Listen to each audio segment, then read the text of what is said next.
En esta presentación abordaremos la dignidad del enfermo, la ética hospitalaria y el deber cuidar versus el deber tratar.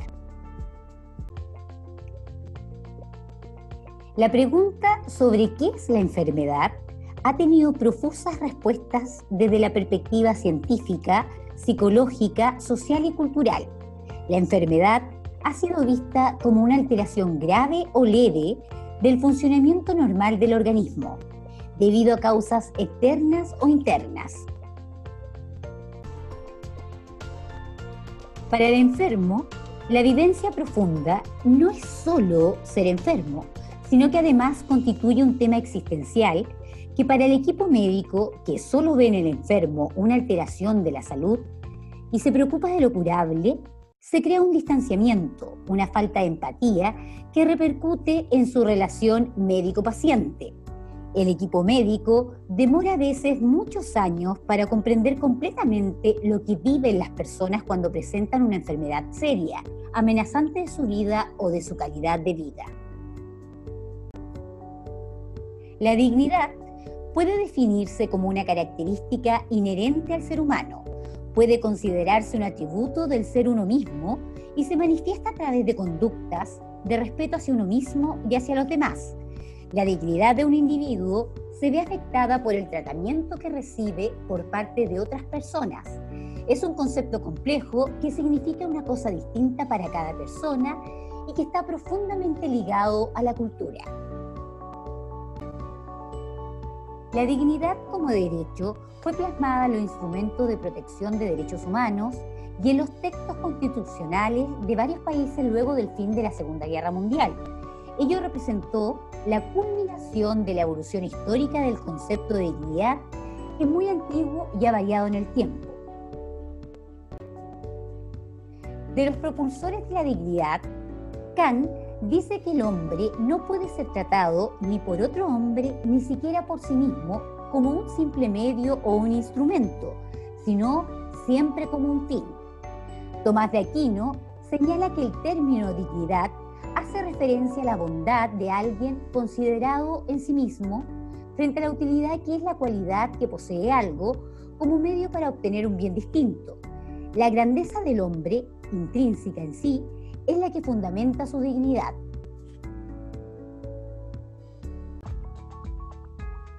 El sentimiento de dignidad de una persona puede verse influido por un abanico de factores: manejo de los síntomas, actitud de los cuidadores, autoestima, dependencia, dolor, cultura, educación y pronóstico de la enfermedad. La sociedad en general y el equipo médico en particular necesitamos comprender que nuestro primer deber ético es el respeto a las personas cuya vida está debilitada. Es esencial que la medicina acepte la vulnerabilidad y la fragilidad humana y que le haga comprender a todos lo propio del equipo médico es curar o cuidar a la vida dañada. Por eso es fundamental que el equipo de salud reconozca en esa humanidad deteriorada toda la dignidad de un hombre. ¿Cómo puede usted promover la dignidad en el cuidado que presta a sus pacientes? Trate a todos los pacientes con amabilidad, humanidad, respeto y compasión, como le gustaría a usted ser tratado.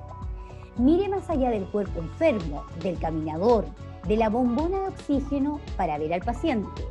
Aprenda a conocer a la persona que está cuidando, cuerpo, mente y espíritu, e incorpore conscientemente este conocimiento en la prestación de los cuidados.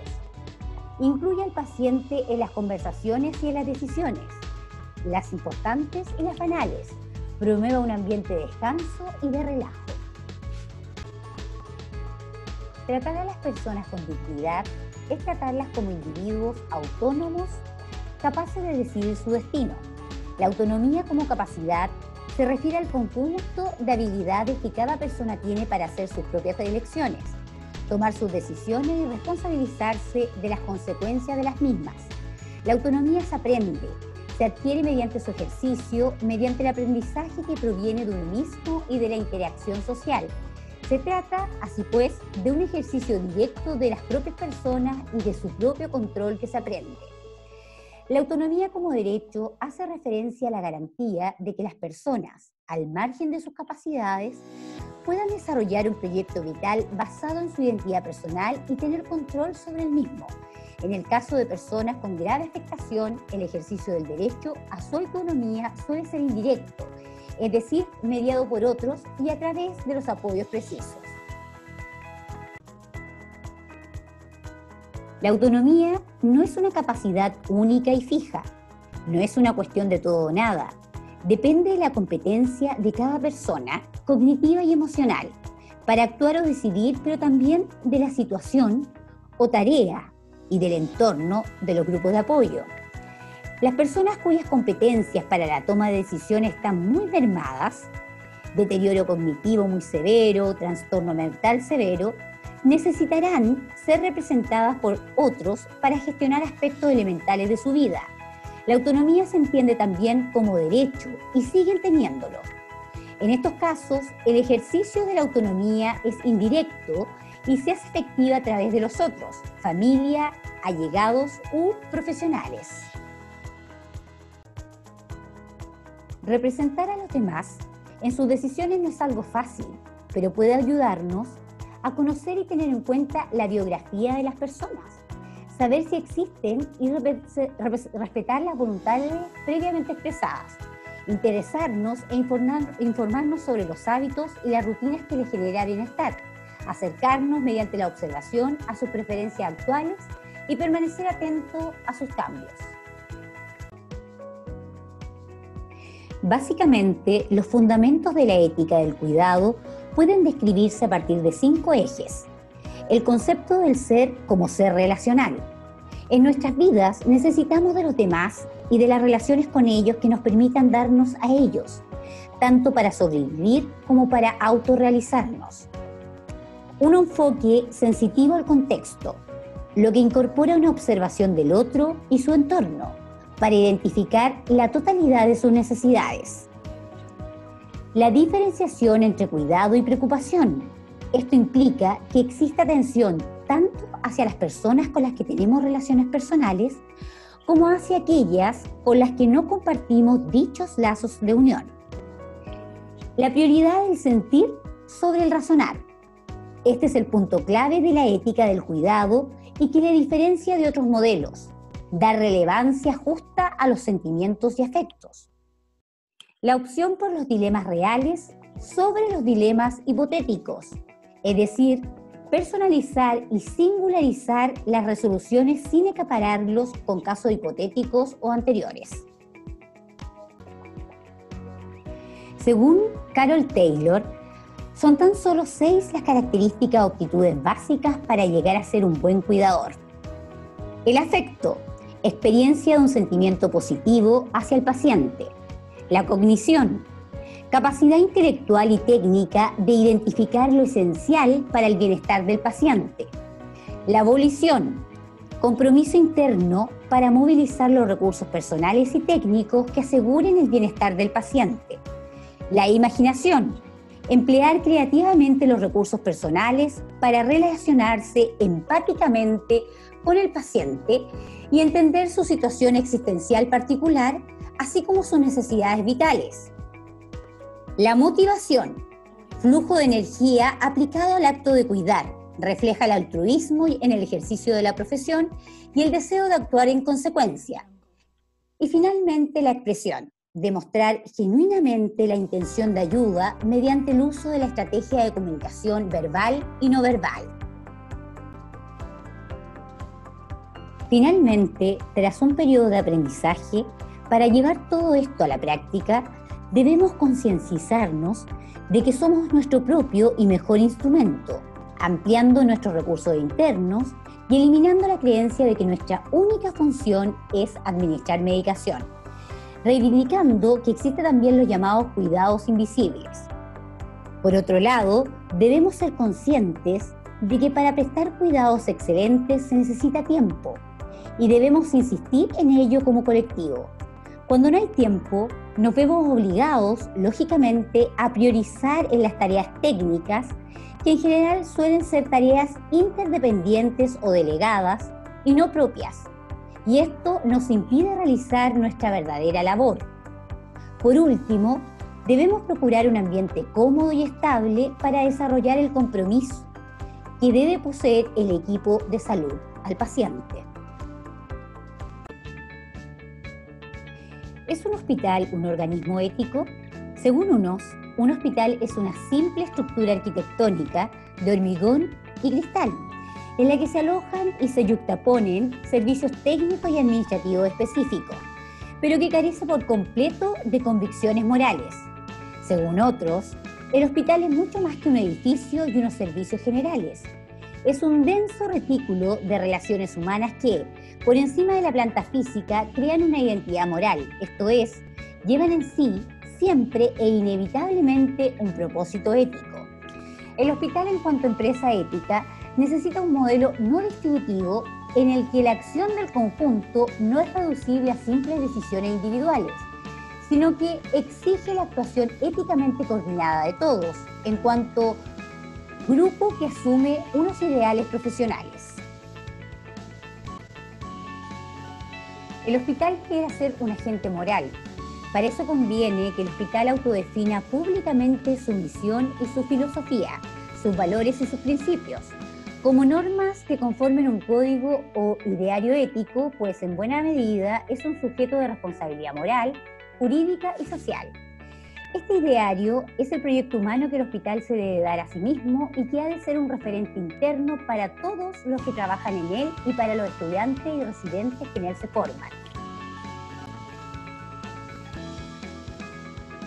Para que el hospital tenga un estilo ético, debiese contar con un compromiso público, con misión, visión y valores, reconocer y corregir sus errores, contar con un comité de ética activo, que contenga el respeto a los derechos humanos y del paciente, una buena comunicación interna y externa, una ética en el trabajo en equipo y respeto a la jerarquía. La Ley 20.584 regula los derechos y deberes que tienen las personas vinculadas a su atención de salud. Esta ley fue publicada en el Diario Oficial el 24 de abril del 2012 y entró en vigencia el 1 de octubre del 2012. Es aplicable para instituciones de salud público y privadas. Su propósito es lograr el respeto de los prestadores de salud en el marco de un otorgamiento de una atención de salud. Sus pilares: dignidad del paciente, autonomía e igualdad. Dentro del ámbito de la ley está el respeto a la dignidad del paciente. Su intención es que las instituciones, tanto públicas como privadas, provean de una atención que respete la dignidad del paciente y resguarde los principios éticos esenciales en el trato que se le otorga. Componentes del ámbito dignidad del paciente: derecho a un trato digno, consentimiento informado, investigaciones en seres humanos, actividades docentes, evaluación ética.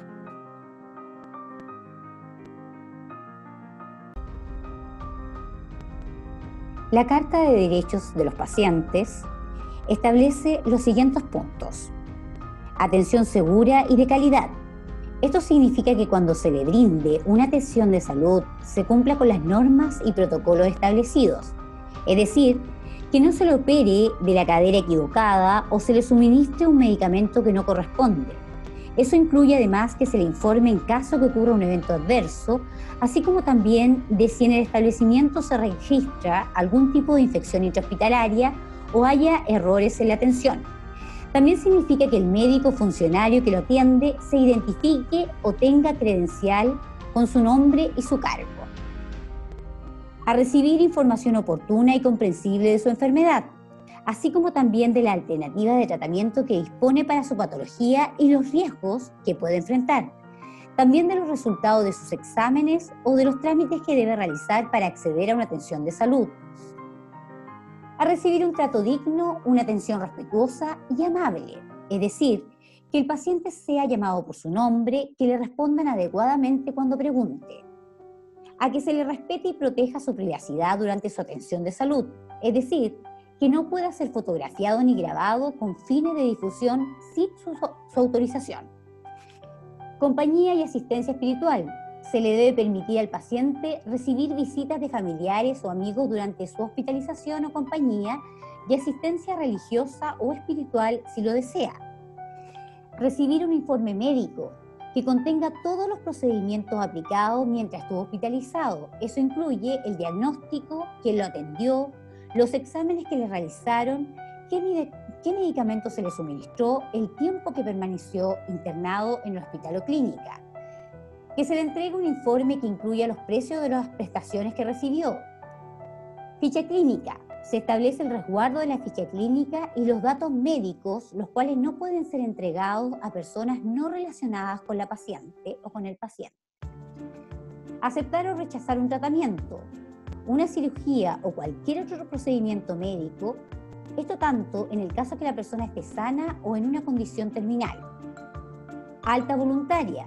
En el caso que la persona exprese su deseo de no ser tratada, podrá solicitar el alta médica voluntaria. Con respecto a la investigación científica, aceptar o rechazar ser parte de una investigación científica. En este caso, la persona debe autorizarlo por escrito. Interculturalidad. En los centros de salud público que tienen alta concentración de población indígena, se establece que se deberán contar con facilitadores y o señalética escrita con el idioma del pueblo originario. Personas con discapacidad psíquica o intelectual. En el caso de empleo de medidas de aislamiento o contención, deberá consignarse la ficha clínica y se establecen instancias de reclamos para revisión de las medidas adoptadas, entre otros.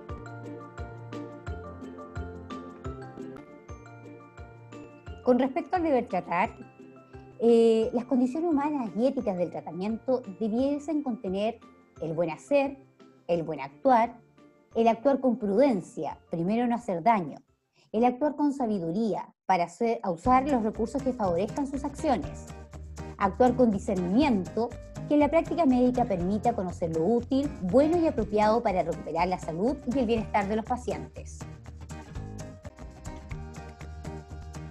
Con respecto al deber de cuidar, este debe ser trascendente, brindar un ambiente de acogida, satisfacer con celeridad la necesidad del otro, ser sensible, ser espiritual, ser sociable, tener sentido de pertenencia, mantener la autoestima, capacidad y disposición de atender al otro. Les dejo la bibliografía para que puedan profundizar en los aspectos más relevantes en el manejo del cuidado y dignidad del paciente enfermo. Gracias.